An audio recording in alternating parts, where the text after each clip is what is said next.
2024 లేదా 25లో డిగ్రీ లేదా బీటెక్ చదివారా? సాఫ్ట్‌వేర్ జాబ్ కోసం ఎదురు చూస్తున్నారా? అయితే కోడ్ జ్ఞాన్ 100 డేస్ కోర్సులో చేరండి. జాబ్ సాధించండి.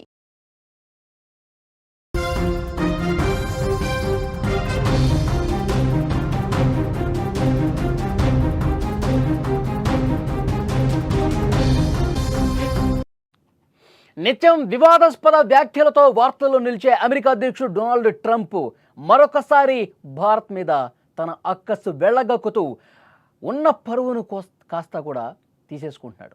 భారత ప్రధాని మోదీ త్రికూటమితో భేటీ అయిన కొన్ని గంటల్లోనే ట్రంప్ తన సోషల్ మీడియాలో అర్థం పర్థం లేని కామెంట్లకు దిగాడు.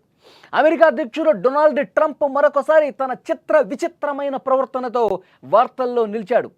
ఈసారి ఆయన టార్గెట్ భారత ప్రధాని నరేంద్ర మోదీ, రష్యా అధ్యక్షుడు వ్లాదిమిర్ పుతిన్, చైనా అధ్యక్షుడు జిన్పింగ్లతో ఈ కూటమితో భేటీ జరిగిన కొన్ని గంటల్లోనే ట్రంప్ తన సోషల్ మీడియా ప్లాట్ఫామ్ ట్రూత్ సోషల్లో అర్థం పర్థం లేని వ్యాఖ్యలు చేశాడు.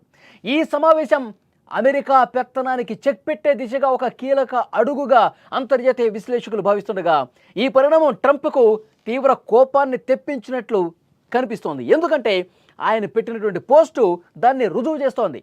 ట్రంప్ తన పోస్టులో ఏమన్నాడు తెలుసా?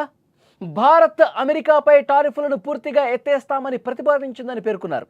అయితే ఇది చాలా ఆలస్యంగా వచ్చిందని, పరిస్థితి ఇప్పటికే చేయి దాటిపోయిందని విచిత్రంగా వ్యాఖ్యానించారు. మాకు అత్యంత నష్టదాయకమైన ఈ ఏకపక్ష ఉత్పాతపు పోకడ దశాబ్దాలుగా సాగుతూ వస్తోంది. చాలా తక్కువ మందికి తెలిసిన వాస్తవం ఇది అని ఆయన అన్నారు. ఇప్పుడు తీరిగ్గా జీరో టారిఫ్ ప్రతిపాదన చేసి ఏం లాభం? ఆ పని ఏళ్ల క్రితమే చేయాల్సింది. ఇదంతా కామన్ సెన్స్ అంటూ భారత్కు పిచ్చి రాతలు రాసుకొచ్చాడు. ట్రంప్ చేసిన ఈ వ్యాఖ్యలకు వైస్ ప్రెసిడెంట్ జేడీ వ్యాన్స్ వెంటనే మద్దతు తెలిపాడు. కానీ భారత్ సున్నా సుంకాల ప్రతిపాదన చేసింది అంటూ ట్రంప్ గతంలో కూడా ఇలాంటి పోస్టులు పెట్టినప్పుడు విదేశాంగ శాఖ వాటిని ఖండించింది.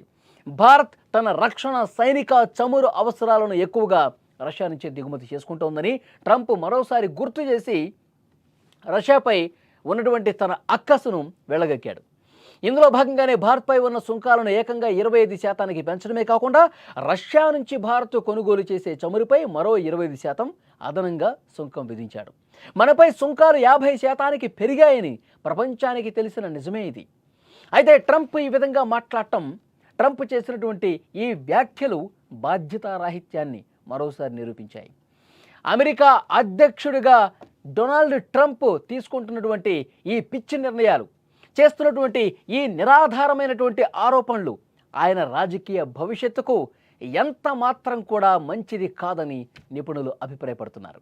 త్రికూటమిని చూసి కుళ్ళుకుంటున్న ట్రంప్ తన సోషల్ మీడియాలో ఈ విధంగానే పిచ్చి పిచ్చి పోస్టులు పెట్టి తన పరువును తానే తీసుకుంటున్నాడని ప్రపంచ నేతలు కూడా దీన్ని గుర్తిస్తూ ఉన్నారు. ప్రపంచం ముందు ఆయన అభాస పాలవుతున్నాడు. మొత్తం మీద ట్రంప్ తన విచిత్రమైన మాటలతో ప్రపంచం ముందు మరొకసారి పూర్తిగా తేలిపోయిన పరిస్థితుంది. ఈ పరిస్థితి అమెరికా ప్రతిష్టను కూడా దెబ్బతీస్తోందని నిపుణులు చెప్తా ఉన్నారు. మరొక ముఖ్యమైన విషయం, డొనాల్డ్ ట్రంప్ ఈ రకంగా ఎందుకు బిహేవ్ చేస్తూ ఉన్నాడు అంటే, పూర్తిగా ఈ త్రికూటమి ఏర్పడబోతోంది, ఈ 3 దేశాలు కలిసి ఒక అద్భుతమైనటువంటి శక్తిగా మారబోతున్నాయి అని చెప్పి ఇప్పటి వరకు తెలియలా. ఈ భేటీ జరక్క ముందు వరకు దీన్ని అసలు ఊహించలేదు డొనాల్డ్ ట్రంప్.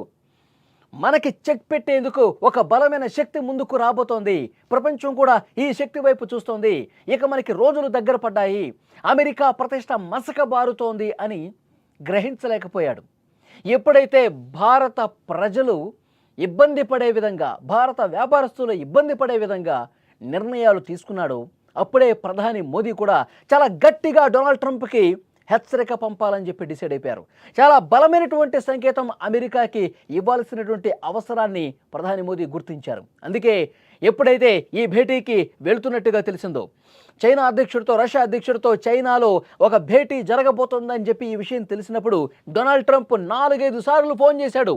మోదీ గారు, ఏదైతే ఈ సుంకాలు ఉన్నాయో దీని మీద మళ్ళీ ఒకసారి మనం మాట్లాడుకుందాం, దీని మీద మళ్ళీ ఒకసారి మనం చర్చ చేసుకుందాం అని చెబుదాం అనుకున్నాడు. కానీ అప్పటికే లేట్ అయిపోయింది.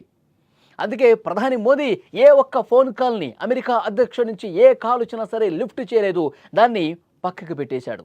ఇప్పుడు నేనేమీ మాట్లాడను, ట్రంప్తో మాట్లాడాల్సినటువంటి అవసరం లేదు, ట్రంప్ తీసుకుంటున్నటువంటి నిర్ణయాలు మన మీద ఎలాంటి ప్రభావం చూపిస్తున్నాయో ఆయనకు కూడా తెలిసి రావాలి. మనకి ప్రత్యామ్నాయాలు ఉన్నాయి, అమెరికా లేకపోతే మనకి భవిష్యత్తు లేదు అని అనుకుంటున్నాడా డొనాల్డ్ ట్రంప్? అమెరికా సుంకాలు వేస్తే చచ్చినట్టుగా కాళ్ళ దగ్గరికి వస్తుంది భారత్ అని అనుకుంటా ఉన్నాడా? మన దారులు మనకున్నాయి, మన మిత్ర దేశాలు మనకున్నాయి, మన వ్యాపారాలు చేసుకున్నటువంటి ఆ ధైర్య సాహసాలు మనకి ఉన్నాయి. మన దేశానికి సార్వభౌమాధికారం ఉంది, మనం ధైర్యంగా ముందుకెళ్లే శక్తి ఉంది అని ప్రధాని చాలా గట్టిగా భావించి ఇప్పుడు చైనా, రష్యా వైపు పయనించినటువంటి పరిస్థితి ఉంది. చైనాతో వ్యాపారాన్ని, ఆర్థిక సంబంధించినటువంటి వ్యవహారాల్ని ఇంకా బలంగా పదిలపరుచుకోవాల్సిన అవసరం ఉంది. మన సంబంధాల్ని మరింత మెరుగుపరుచుకోవాల్సినటువంటి అవసరాన్ని భారత్ గుర్తించింది. సరిహద్దు దేశం, పొరుగు దేశం, సరిహద్దు సమస్యలు చిన్న చిన్న ఉండొచ్చు, కానీ వాటిని ఈజీగా మనం అధిగమించగలం. భవిష్యత్తు అవసరాలని దృష్టిలో పెట్టుకొని పశ్చిమ దేశాల ఆధిపత్యాన్ని చెక్ పెట్టాలంటే మనం కలిసి ముందుకు నడవాల్సినటువంటి అవసరం ఉంది అని నిన్నటి సమావేశంలో చైనాలో కూడా మాట్లాడుకున్నారు. సో రష్యా ఎప్పటి నుంచో మనకి మిత్ర దేశమే. రష్యా అధ్యక్షుడు వ్లాదిమిర్ పుతిన్తో కారులో 30 గంటల సేపు మాట్లాడుకున్నారు. ఒకవైపు యుక్రెయిన్తో యుద్ధం చేస్తున్నాడు పుతిన్, మరోవైపు యుద్ధం ఆపడానికి ట్రంప్తో కూడా భేటీ అయ్యాడు. ఒకవైపు చమురు కొంటున్నందుకు అమెరికా వేస్తున్నటువంటి సుంకాలు, ఈ అన్ని పరిణామాలు జరుగుతున్నటువంటి ఈ కీలక సందర్భంలో కారులో పుతిన్, మోదీ 30 గంటల సేపు మాట్లాడుకున్నారంటే బంధం బలోపేతమవుతోంది. త్రికూటమి శక్తి ఒక తిరుగులేని శక్తిగా తయారు కాబోతోంది అనేది చాలా స్పష్టంగా అర్థమవుతుంది. సో డెఫినెట్గా అమెరికాకి కళ్ళెం వేయాలంటే, అమెరికా ఏకపక్షంగా ముందుకు వెళ్ళే ఆ దుందుడుకు స్వభావానికి చెక్ పెట్టాలంటే మనం కలిసి ఉండాలి. మనం ముగ్గురం గనక కలిసి ప్రపంచానికి ఒక దిక్సూచిలాగా నిలబడాల్సినటువంటి అవసరం ఉంది. చాలా దేశాలు మన వైపు ఆసక్తిగా చూస్తూ ఉన్నాయి. ఎందుకంటే 3 బలమైన దేశాలు కలిస్తే ఇంకా ఎదురుగా ఏ ఒక్క దేశం కూడా నిలబడే సాహసం చేయలేదు.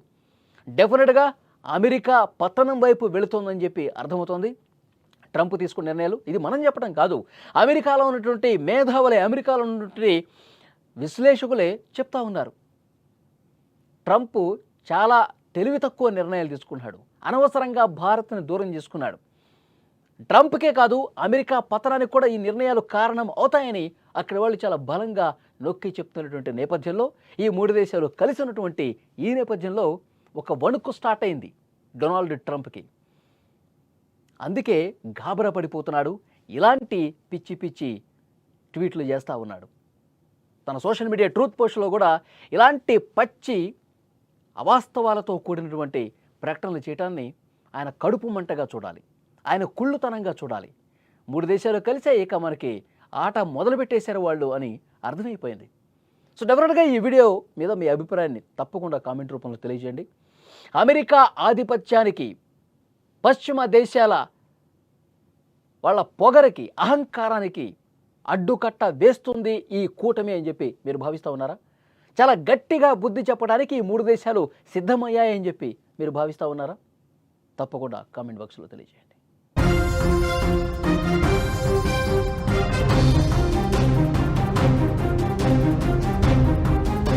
సుమన్ టీవీలో మీ పర్సనల్ అండ్ బిజినెస్ ప్రమోషన్స్ కోసం కింది నెంబర్కి కాంటాక్ట్ చేయండి.